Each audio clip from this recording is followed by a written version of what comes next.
Hello, it's Blighty Otaku here, and welcome to the April 2017 Humble Monthly Unboxing. Well, as you could probably see by the amount of tabs on the desktop, I've actually listed through I've already got all of the information tabbed up. Yeah, and if you hear any noise, it's either the computer because it's still in its garbage case. That's probably going to be sorted out later on this month, or you're probably hearing the cat scratching herself. Right, so I've already got everything set up, so I'm not going to have to do the old click the link and list everything. And the first thing I've got to say is the early unlock is, instead of one game as an early unlock for the May 2017 Humble Monthly Bundle, you have two, which are Dirt Rally, which in itself is £40, and is, well, at least one of the more recent releases. I believe there is actually another one. I might be talking out of my backside. But the other item is Inside, from the same team, from the same developer and publisher as Limbo. And I actually have Limbo, and it is very, very difficult to get to grips with. And that also, I was actually given a 40% off coupon for a purchase of Inside because I have Limbo. Yeah, I mean, you're getting £55 worth of game for around £10 or £11, depending on how much your bank actually charges for currency, whether it's a percentage or a flat charge. And most of the time the flat charge is normally just £1. So, right, well, I've got everything here. I've got everything here for the April one, but the thing is, the Humble Original is probably not going to be in the play like I did with the last one, because, well, I hardly ever bother installing them. Well, although, as I said before, and I will remind everyone again, always double check your actual history, and especially your keys section, as there might actually be unlocks when Humble Originals actually go to Steam, because I think this was in my original. I'm not sure if it was earlier this year or last year before I actually shut off. There was actually a Humble Original game called Capoca, and that actually released to Steam, and as a part of that, and because of that, even though you had it as a DRM-free download, Humble gives you a Steam key. So always check Steam for any of these games every once in a while, and then always check back with your account on Humble before you actually so you can actually see if you're actually being offered a key, because it could take some time, like with the sneak peek one. I think that was actually for a Kickstarter game, and thus far I haven't seen a Steam code for it. But yeah, that's enough of that. I'll just quickly close down those two tabs since we don't need them anymore, and go on to what was the early unlock, which was The Witness. So, about this game, you wake up alone on a strange island full of puzzles that will challenge and surprise you.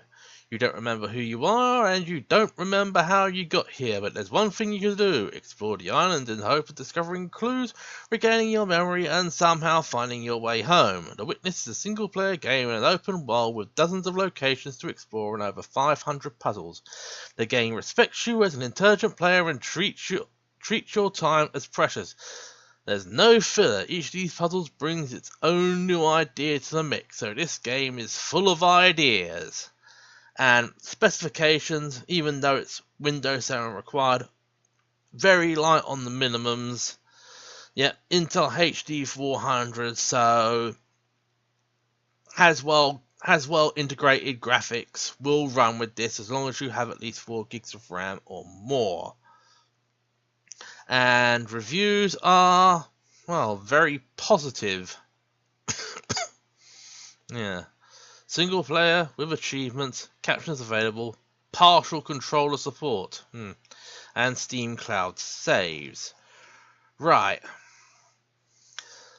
So, second one is Layers of Fear, which is a horror game, but I would probably think it's a sort of like horror game. But what you don't get the base game, what you get is the Masterpiece Edition, which includes both Layers of Fear and Layers of Fear Inheritance.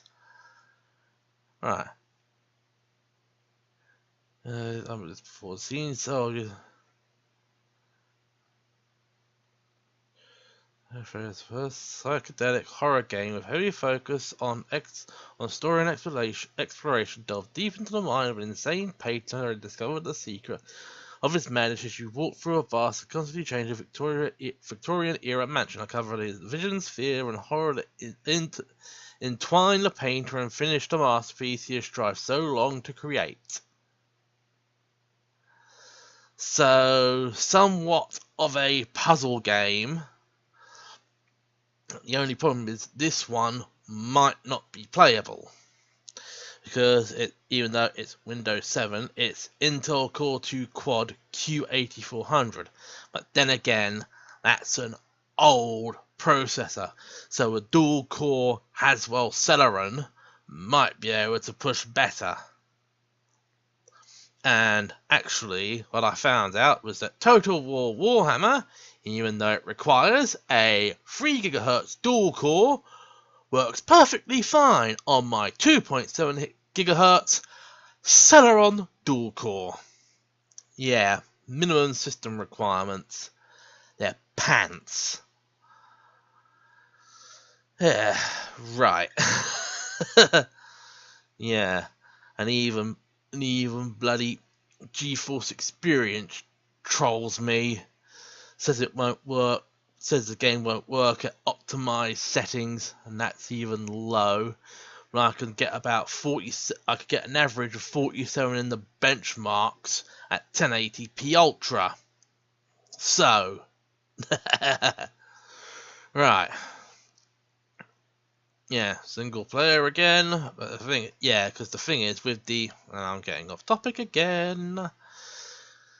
The thing is, the Humble Original is actually a multiplayer game, and there's no way I can actually get a load of people together at short notice to play it. So, number 3 is Black Mesa, and I believe this will be the token early access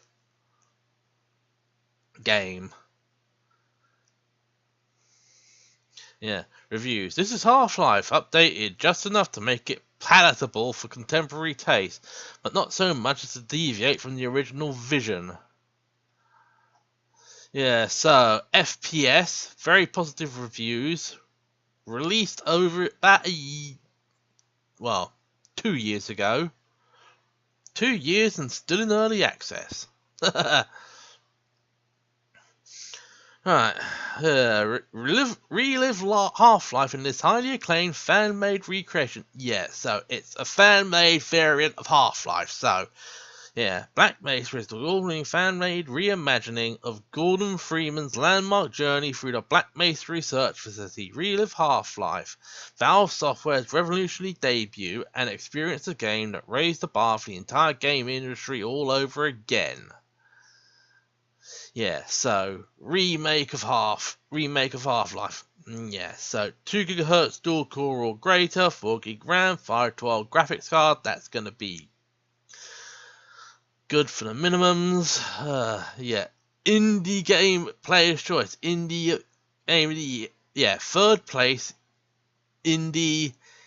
Actually, yeah. Yeah. So got a few awards for best indie game and whatever.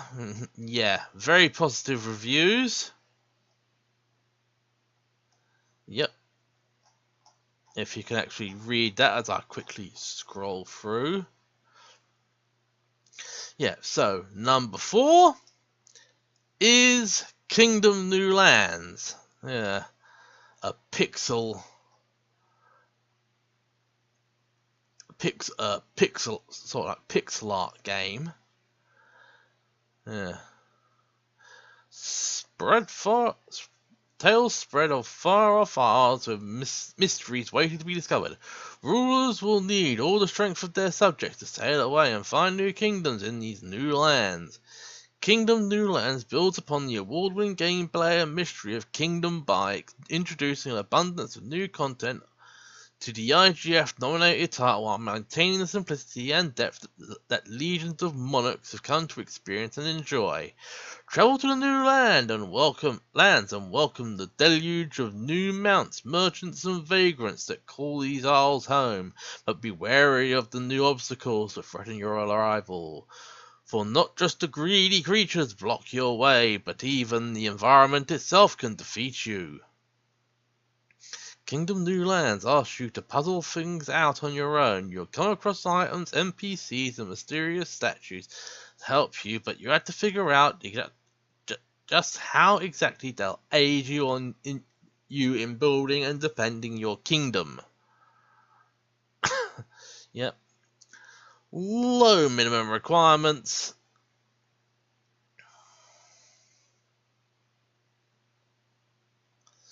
Yeah. Excuse me. Right. So, yep, we have single player yet again, and now I'm being yeah. And number 5 is actually a game I know about, which is Event Zero, which is another actually an indie title that is another indie title. I'm not sure if it was this or the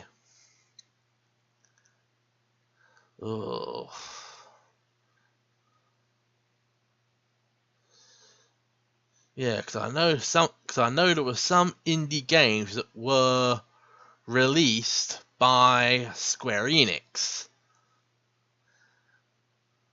Although this actually just shows the developer and publisher as Ocelot Society. Unless they've actually... Hang on, just 1 minute. I'm gonna bring up a fresh Steam tab. Because I think it was the...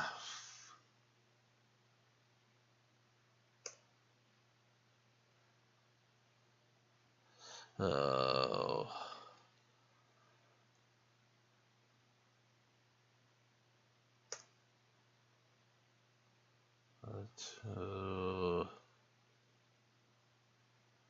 screw this. Control W. Yeah. Oh, blimey. Hang on. Let's go grab the old iPod. Because if it's some, because I know, because both Event Zero and yeah, I'm going off topic yet again. The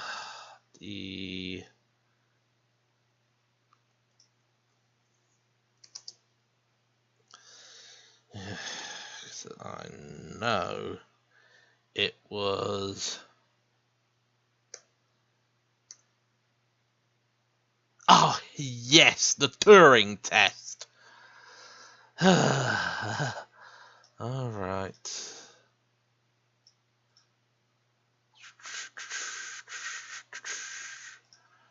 Yeah, right. So don't need this. Yeah, oh yeah, I was right. It was the Turing test that was released by Square Enix and not Event Zero. But yeah, once again, with this, minimum requirements are a bit edgy. Right, but first, let's go down here. Right, so Event Zero is an award-winning narrative exploration game where you must build a relationship with a lonely spaceship computer to get home. Set in a retro future inspired by sci-fi classics such as 2001: A Space Odyssey, the game is about forging a personal relationship with your only companion, an insecure AI entirely capable of procedurally generating over 2 million lines of dialogue. You interact with the computer, named Kaizen, by typing messages on terminals throughout the ship. The reality of your situation will emerge organically as you communicate with Kaizen and explore the mysterious ship in first-person perspective. Yeah. Yeah, this is just a little warning about the macOS version. Right, it says you'll freely navigate evocative 3D environments brought to life with physics-based rendering and advanced lighting techniques. You will examine items to gather information and solve hacking puzzles as you progress. As you even leave the ship for breathtakingly scary spacewalks, all sound and music comes from the environment. There is no traditional score. The ship is essentially the AI computer's body and reacts to Kaizen's feeling by making different sounds. Pay attention for clues. As in any relationship, there can be gratitude, disappointment, or jealousy, as Kaizen reacts differently depending on its mood. By working through the fears and anxieties of your virtual companion, you can eventually find your way back to Earth while unraveling the cryptic history of the ship and the 1980s society from which it emerged.